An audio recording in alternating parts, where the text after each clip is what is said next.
আসসালামু আলাইকুম রাহমাতুল্লাহ। আপনি কি জানেন রাতে ঘুমানোর পর আমাদের আত্মা আল্লাহর কবজায় চলে যায়। এই সময় শরীরকে শয়তানের নজর এবং অনিষ্ট থেকে রক্ষা করা জরুরি। আজ আমি আপনাদের জানাবো ঘুমানোর আগে শরীর বন্ধ করার বা সুরক্ষিত রাখার সবচেয়ে শক্তিশালী সুন্নাহ পদ্ধতি।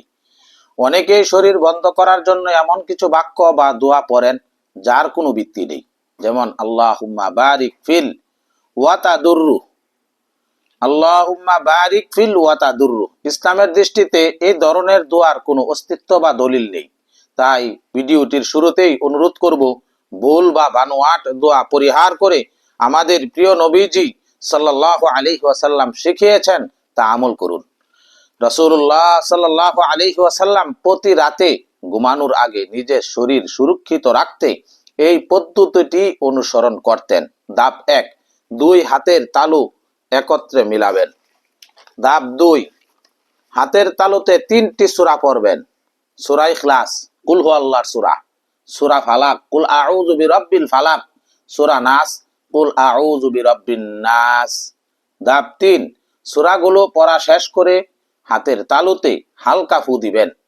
ধাপ ৪, এরপর দুই হাত দিয়ে শরীরের যতটুকু অংশ সম্ভব মাথা ও মুখ থেকে শুরু করে সামনের অংশ মুছে নেবেন।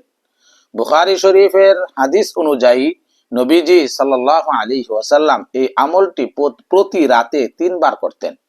প্রিয় ভাই ও বোনেরা, এছাড়াও আপনি যদি শোয়ার আগে আয়াতুল কুরসি পাঠ করেন তবে সারা রাত আল্লাহর পক্ষ থেকে একজন ফেরেশতা আপনাকে পাহারা দিবে এবং সকাল পর্যন্ত শয়তান আপনার কাছেও আসতে পারবে না। তবে সর্বশেষ কথা হলো, নিজের শরীরে ফু দিয়ে নিজেকে সুরক্ষিত করা একটি চমৎকার সুন্নাহ, তবে তা হতে হবে সহি তরিকায়। তাই ভুল তত্ত্ব ছড়িয়ে না দিয়ে সহি আমলগুলো নিজে শিখুন এবং অন্যদের সাথে শেয়ার করুন। লাইক দিন এবং আমাদের চ্যানেলটি সাবস্ক্রাইব করে সাথে থাকুন। আল্লাহ আমাদের সবাইকে শয়তানের অনিষ্ট থেকে রক্ষা করুন। আমিন।